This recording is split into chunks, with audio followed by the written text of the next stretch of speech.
I'm Nicola Talent and you're watching Crime World, a podcast about criminals, drugs and the underworld in Ireland and across the globe. Make sure you subscribe to our channel and turn on notifications so you can be the first to watch all our latest episodes. You can also listen wherever you get your podcasts. Jumper's a bit too big for you. I'm sorry. I just have to point it out. No, because I'm after having to get you to stand up and pull it down, but the sleeves of it are too long. Must be just getting slimmer and they've had to come in here and feck around that camera about 10 times because to try and make you look like a normal height. No, I'm just getting slimmer and more muscular, I suppose. So my pops aren't... I just couldn't help that there. It must be the new runners. Somebody got in touch with me and said that I give you an awful time. Well, you do. You do. Thank you very much. I felt a bit bad then. I thought, do I give him an awful time? It's water off my back. Yeah. Anyway, you probably, you definitely do. Yeah. But it's all just sort of in a kind of an effort to sort of, poke. It's like poking the bear, is it? It's just sort of in an effort to trend you up or something. Like Pat Kenny, trendy. Of course, if anybody wants to view your fashions. Maybe I should do my own fashion podcast. We're on YouTube. I was only saying that to you there. Maybe we should do something, an alternative. I did it once. The Sunday World magazine offered to do it before and after with me. Who, Kiva did she? Oh, Denise. Denise. And did you get insulted? No, I didn't get insulted. I'm actually have come to realise I'm quite uninsultable for the most part. Obviously. The only bits for the most part anyway. My grandmother, God rest her. Yeah. Many years ago, she was extremely bold, and the older she got, the bolder she got. She really was now. Yeah. And there was a particular friend of mine that she didn't particularly like, Yeah. She used to make it really obvious. But I remember her going out of her way. She was in the house and she was saying to me, "Go and get that magazine, will you? I want to show her exactly. She's the image of this." And I knew what she was at. Yeah. And I was going to where the magazine is. I think it's gone to the bin. No, she's the image. I have to show her. And of course, yeah, she herself wanted to see then, if someone's the image of me, I'd say expecting like a Hollywood star or something. Yeah. So the magazine eventually was handed out and it was the before from a before and after. Right. I thought that was one of the bitchiest things a woman in their late 80s could have possibly done. That's one of the... And then Dothery sort of, no, I just thought it looked like you. Yeah, that's one of the few benefits of getting older. I know, I always reckon I'm going to be one of those. Definitely going to be one of those. Yeah, You're pretty much nearly there already anyway. Don't need to get old. Oh, no. Anyway, we're going to talk about something much more serious than all that, about Aaron Brady. And of course, we had a story recently, which was more a picture of him. He had an appointment in hospital and we were able to see him for the first time since he's gone into prison. And Aaron Brady looks to me like the classic jailbird in that he's obviously spending his whole day in the gym. Yeah.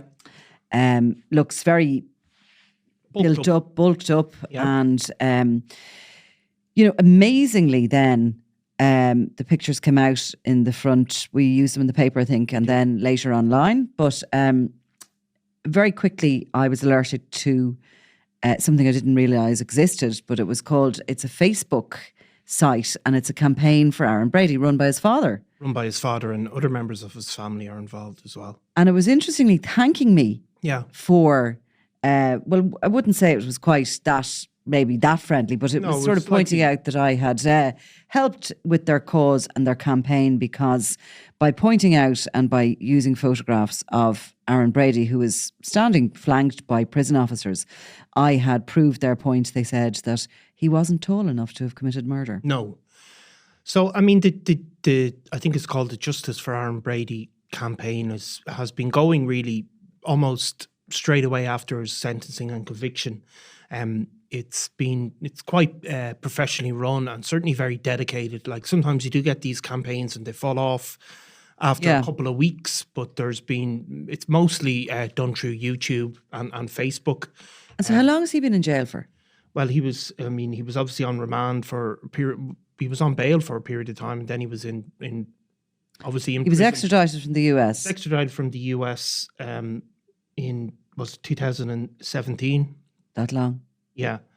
And he was tried in 2020. He was tried convicted in 2020. So he's in jail since his extradition, or I think he's in jail since his extradition because since there 2017. was another charge that was dealt with, I think, then subsequently. So, I mean, he's been in jail for that period of time anyway. Yeah. He was ultimately obviously convicted of the murder of Garda Adrian Donohoe, and he was sentenced to, which, because it's a capital crime as it's called, he was given a minimum sentence of 40 years. So he's a long time ahead of him in prison. Yeah. I mean, that murder was horrific, as all murders are, but it was something that we just don't expect to see that in this country, a guard being shot dead in the course of their duty since the 1990s. Yeah, I mean, it was a particularly senseless murder, if you want. Not to say that there is any murder that isn't senseless, but I mean, the sum of money was a paltry amount. I think it was €7,000. Yeah. It was a very kind of routine robbery, if you want. And obviously a serving guard, a sort of hero in the community, I think it's fair to say, lost his life for very, very little. But it was... He was a father of two very young children at the time.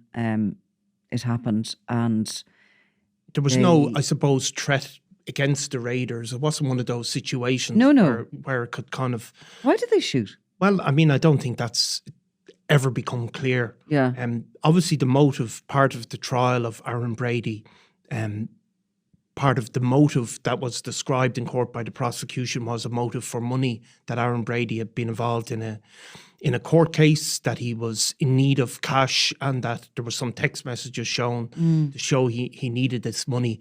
But there was no real explanation about why somebody fired on a guard officer at that point. And we just remind ourselves about what happened, right? Because it was 2013, and Detective Garda Adrian Donohoe and his partner were sort of doing, as such, the transfer of money from Lordship Credit Union. The money was going to be moved. Yeah. And they would pitch up in exactly the same way, really, that... like, it's very routine procedure for the movement of money for guards to come along and sort of monitor it. That they a precautionary measure. I mean, it wasn't an intelligence operation that they knew that... But in exactly the same way that Garda Jerry McCabe was... Yeah. They were on a cash in transit job, I think, at the time, weren't they? Yeah, at a certain back. stage. Now, I think that this has changed now, and it could be wrong. That might have to be corrected. But at some point, because of the regularity of these raids, almost any amount of money that was over a certain amount that was being used was given Garda escorts. So it was very routine. I think it's less routine now. There's less money being moved physically, for sure. So it wasn't one of these intelligence operations where, that the Gardaí knew something was coming. It was very much a standard. Totally standard. And it was kind of in the late evening. It happened. I was up at the scene the following morning, and Lordship is outside Dundalk. It's minutes literally from the border. And you were able to see how the gang who had carried it out had shot off up these sort of a very narrow street and were over the border literally within minutes. It was the first thing that caused a huge delay and a problem with the investigation. They were gone, were gone across the border. There were suspicions about who they were, but it was a case that was a slow build. And the National Bureau of Criminal Investigation were involved from early on. And I think a member of that, the Bureau, was put full-time on it almost, kind of like on a solo towards the end. Because what happened was there had been a series of these creeper burglaries into homes. Cars had been stolen, and they had then subsequently been used in ram raids both sides of the border. Yeah. Not ram raids, armed robberies both sides of the border on... But there was a series as well, businesses. Not necessarily these are the exact same people, but there was a series of ATM robberies as well were going on. The creeper burglaries are where, the rather than hot wiring cars or whatever, which has become very, very difficult with modern cars, the raiders steal the keys from the home and literally drive away in them. Yes. So at this point... they'd take the cars, they would park them up somewhere hidden. Yeah. And then they would change the reg on them, use them as part of these robberies, and probably burn them afterwards. And yeah, it's part of the process of the planning of a robbery. Yeah, so I mean, these there was a kind of a new generation of criminal had sprung up around the border area. There was a series of these crimes, and this probably was the beginning of the end, actually, for people who were moving between the borders. You know, obviously, if there is circumstances where Gardaí can go across the border or the PSNI, but as we heard with the Regency, it's a very, very complicated procedure. These are totally different jurisdictions. You know, it's not routine that they can be policed. It's like as if it's made for criminality in this country, the border. I mean, the criminals don't see it. It's an invisible. Yeah, but it's also... And yet they use it. Yeah, they use it because obviously the guards can't just pursue you up to Belfast, or they have to then radio in, they have to get... PSNI have to take it up on the other side. Yeah, there has to be permissions and sharing of information, which is all becomes more and more complicated in the modern world. So that's the context in which this crime occurred.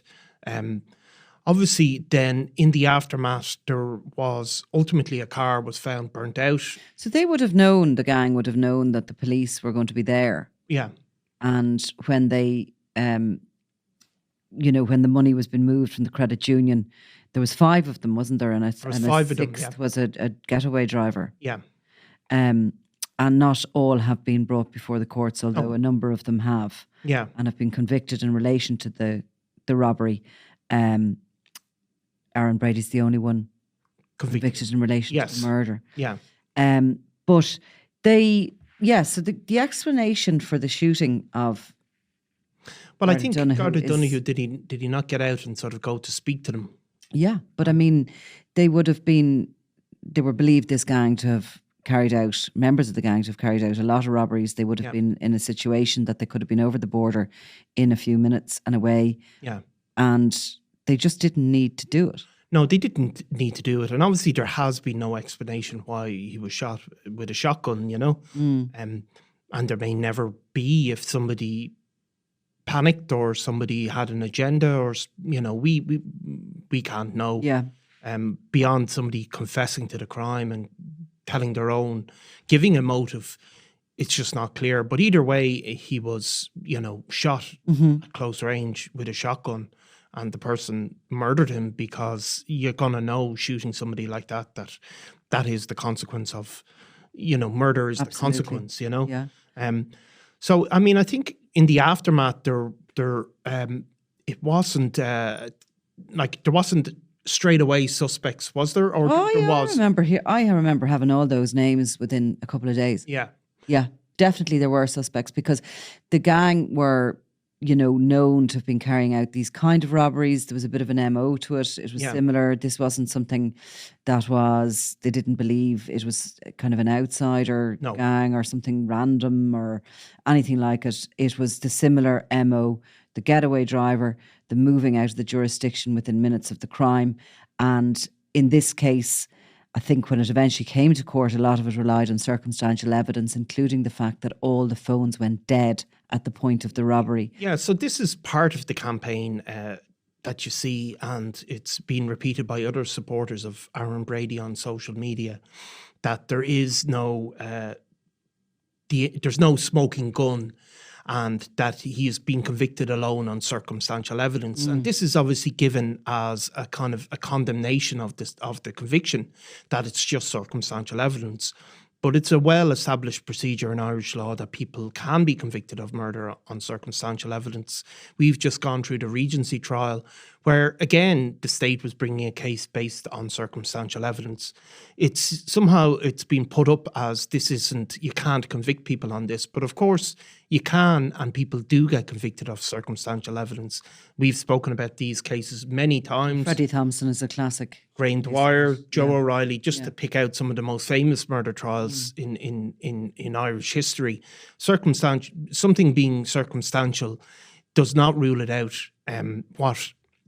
What the state have to show is that there's a web of circumstances, not just a single piece of circumstantial evidence, but there's enough of different pieces of circumstantial evidence to build a case that there cannot be any other explanation, and therefore can be beyond reasonable doubt.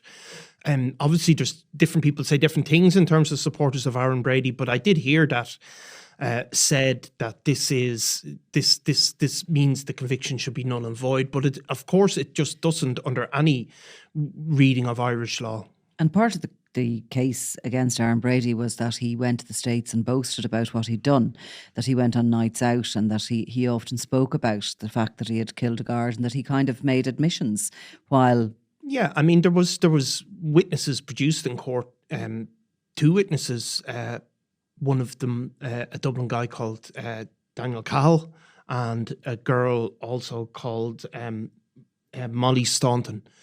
So both of those spoke, rather than go into the very ins and outs of it, but they both spoke about Aaron Brady speaking about it. It was described by the prosecution as wearing the murder of Garda Adrian Donohoe as a badge of honour over in the US, because shortly after the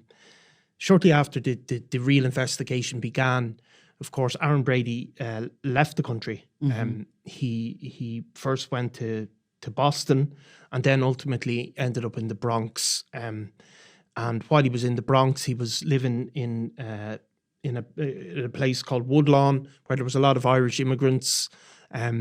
And he was spending a lot of time drinking in a local bar there. And this is where the evidence came out of two people who knew him from the bar. They spoke about various incidents, not to get into it in specifically, occasions where he had one occasion where it was described he'd broken down and admitted it, other occasions where he sort of bragged about it and maybe had been in a fight and sort of described this as something to threaten the person who he'd been fighting with. Those people were ultimately those witnesses were ultimately presented to the court through the US law officials. So they kind of took the witness statements initially with the assistance of the Gardaí.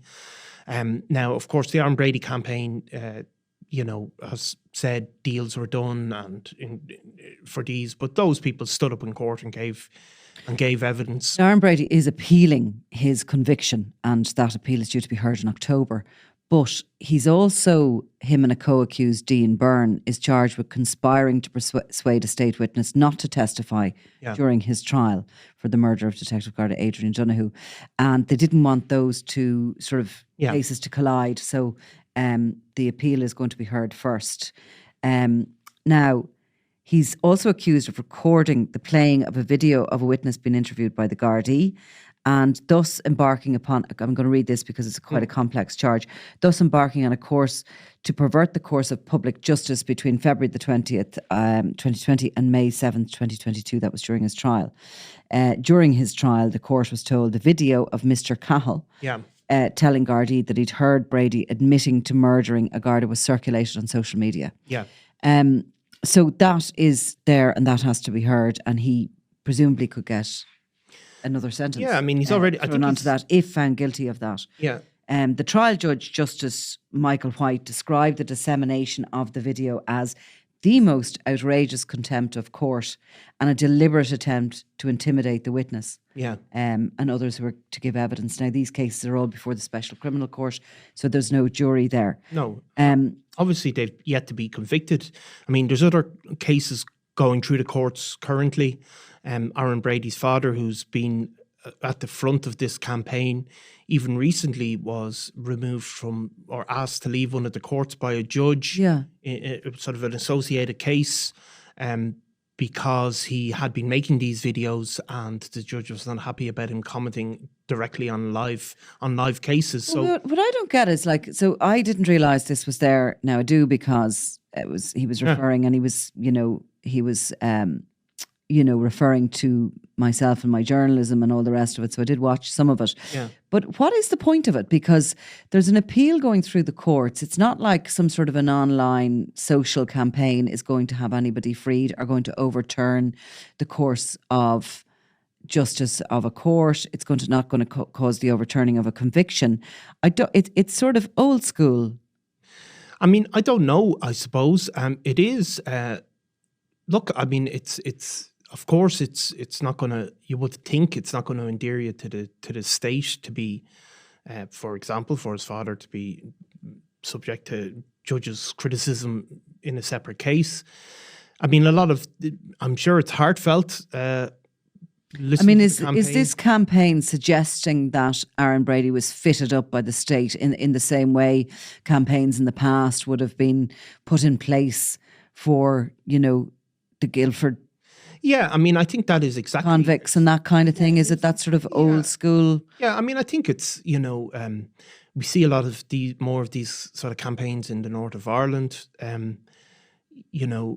Obviously, it's clear that they're saying that the state has stitched them up. They've focused on a number of particular things. And why would the state have done that? Is there any explanation for that? Well, not particular. I mean, I'm sure there is. I haven't looked through singled him hundreds out, of this guy from Crossmaglen, and decided he was going to get fitted up for the murder of a Garda. Well, I don't know, and Yeah. I suppose there's in certain parts of Crossmaglen, there's been a history of they were at the centre of a dirty war by the British state to an extent. Whether any of that stuff rings true down here, I don't know. I mean, it's attracted a certain amount of, for example, It's kind of alien to us down here, maybe, does it, or something? well, I mean, look, there's miscarriages of justice have gone on, but I don't know if it's a particularly, the state presented a certain type of case, a circumstantial case. There obviously was a witness who suggested the person who shot Garda Adrian Donohoe was 6 foot. And that's, as you said, a key part of the campaign. Aaron Brady is 5'7". But as you'll know, if you sit through cases, any case where witnesses are telling the truth, they recall what they recall. And any time a witness gives evidence, there will be a degree of inconsistency. Like, that has been my experience of sitting through. Mine too. There is no perfect witness. No, and the ones that are no inconsistency, because that's human memory. Yeah. Like, you don't remember No. what happened last week with, completely accurate detail. You just don't. So if you sit in court and you'll hear witnesses being cross-examined, and the barristers will find sort of holes in what they say. But whether that the court look at that in an overall picture and come to a conclusion that doesn't just rely on a single bit of detail. The campaign also focuses on some of the CCTV, which again, by its nature, it's unclear. Yeah. It doesn't determine anything in particular. Another part of the prosecution case was the fact that Aaron Brady repeatedly lied. 10 days after the murder, he first presented himself to the Gardaí to try and clear up the rumours, as he said. And then he spoke to Gardaí again, and he gave evidence in court. And each time there was inconsistencies and lies. Ultimately, he came to say that he was involved in fuel laundering. And as you said, at a certain point, before and after the murder, there's what's described as a black hole of phone contact. Suspects, all of their phones are off, none of them are used. And in a way, because I do recall as the investigation was continuing, while that seemed like the clever thing to do, because obviously the GPS on the phones is what can link you to a particular area, especially going over the border and stuff.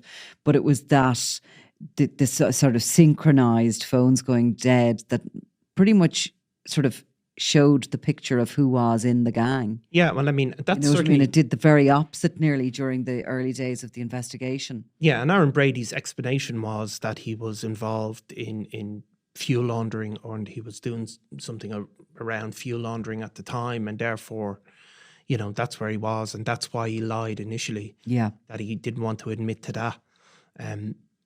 So, I mean, that's... But the prosecution case in the cases of Brendan Traynor and James Flynn as well. During their cases, it was described that it was a gang of at least 5 people with good local knowledge. Yeah. That was the state's case, the Garda case, really, that targeted the Lordship Credit Union for the robbery. And that they, had been in touch with one another on the phones. They had scoped out lordship. Yep. Aaron Brady was one of those named as one who scoped out lordship. They had actually sort of created a situation that they called the guards to James Flynn's home, just to see how long they took to get there, to kind of see their reaction time, bit sort of like what we have been talking with in recent times that the General did in Rusborough House, and that they had stolen this Volkswagen Passat some days before, and that it was to be used in this robbery, so it was pre-planned. Yeah, so they were seen making movements in this Passat a couple of days before, which was obviously the scoping out procedure. Yeah. So, I mean, all of these things, and there is CCTV there, you know, the not always fully clear, but again, it's not, the case doesn't stand or fall on any one of these single things. No. It's the same case we saw in the Regency, where it's a bit of the picture and it's built up, you know. And there was a really intricate picture and mapping done of the creeper burglaries, any CCTV that was available around them, of other robberies. There was certainly more than 10 robberies identified that they were believed to have conducted by this gang.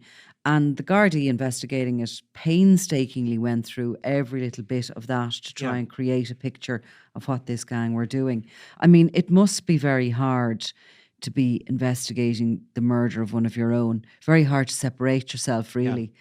I mean, we know ourselves how we feel when a journalist is attacked. Yeah. Whether you know the individual or not, you sort of feel so connected to them. And I'm sure for the Gardaí, there's no doubt you'd go the extra mile. Yeah. Not that you wouldn't in any murder investigation, but I think they made the resources available. Yeah. But I mean, it was tried in a court that is in a way designed to absorb that technical evidence. There was defences given, and he was convicted. And that will be appealed, and that will be... Which he's entitled to do. Which he's entitled to do. Yeah. And he will either be... he may bring up how the witnesses in the US, how they were treated, was there deals done and all of that. But I mean, what the campaign will do to make that happen, it's very hard to see. It may be more of a PR campaign, I suppose, in terms of, you know, the Aaron Brady perception within his local community. I don't know. Certainly, it's attracted some people like Gemma O'Doherty, for example. Go on, tell us about that. Well, she described it as the greatest miscarriage of justice in the history of the Irish state, as far as I know. Right, you can tell us about Gemma O'Doherty. Well, for anyone who doesn't know her, because of course she was formerly a journalist. She was and she described herself as a journalist still to this day. But she used to work in this building. Yeah, and of course she's become a vocal supporter of Aaron Brady. But I mean, it's Gemma... Who is she and what does she do? Well, Gemma O'Doherty, in the last maybe a couple of years, we've seen her, she was one of the leading anti-vaccine campaigners. She brought a series of challenges against the state around the lockdown. She has also been... most recently, the Sunday World carried a story about her,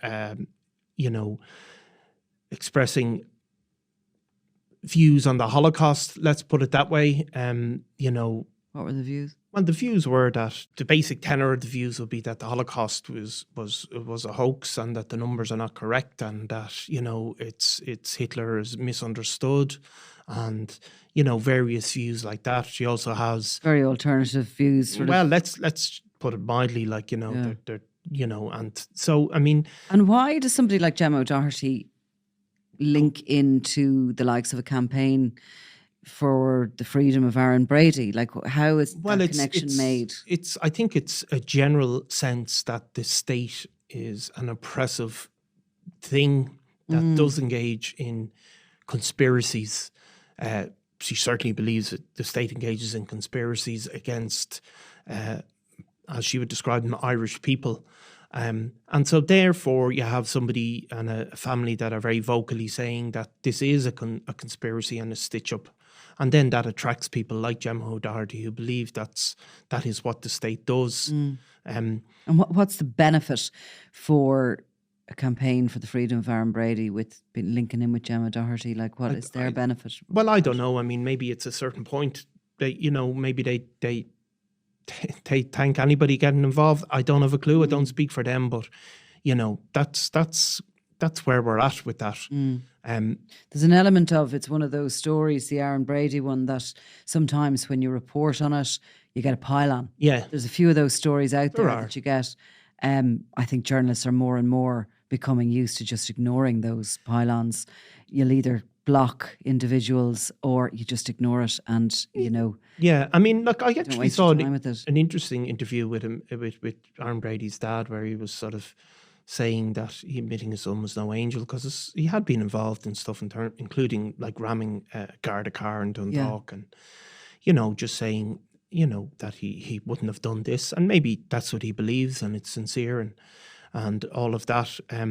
But the fact is that, like anything, it's a court of law. The evidence is heard, and that is the ultimate judgment that we have as a society to make. And he will get a chance to appeal it and bring those points of law to the courts again. Really, like, you have to look at Adrian Donohoe's family, who spoke outside really, really movingly, his wife in particular, and think that is where your sympathy has to go. A man who deserved nothing like this, a family who deserved nothing like this to happen to them, and that it's easy to look at some of this and look at the kind of almost cartoony aspects to it and forget that there is a grieving family, and that even these campaigns, where I'm not saying they're directed at that family, but these things must be hard for them to hear. I was going to say that. It must be very hard for them to know it's out there and it's, it's ongoing. But, Lordship, I'm sure that community was destroyed by that as well. I'm sure the ripple effect that has had, any time I drive through it, I just think of him, You look across the road from Lordship, beautiful area, beautiful view, down over the green hills, a beautiful little graveyard on a little crook of a hill going out down the road. And his children were in school, in the national school opposite where he was murdered. Yeah. And his wife was a Garda. Yeah. And I think she actually stopped working in the aftermath of it. I don't know whether she could face going back to work, but left there like with your whole future completely and utterly like annihilated by such an act of pointless, senseless. Just a savage act. Savage act. And the kids, I mean, they're, if you try and put yourself in the shoe, you can't run away from it. You have to, because that's where you have your community wrapped around you, where your children have the familiarities of the school, of their friends.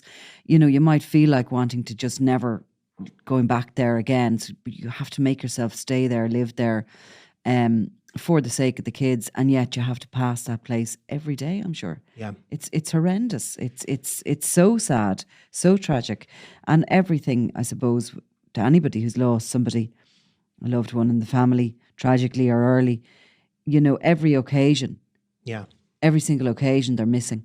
Yeah, and unfortunately, you see these things. People, I don't know if they actually get closure from a conviction. Some people say they do, some people say they don't. But I suppose these ongoing bursts of publicity must be very difficult on the family either way, even if that's not the intention of the people running this campaign. Yeah. So that appeal is happening in October. So I suppose we leave it until then. Yeah. Okay, thank you. Thanks, Nicola.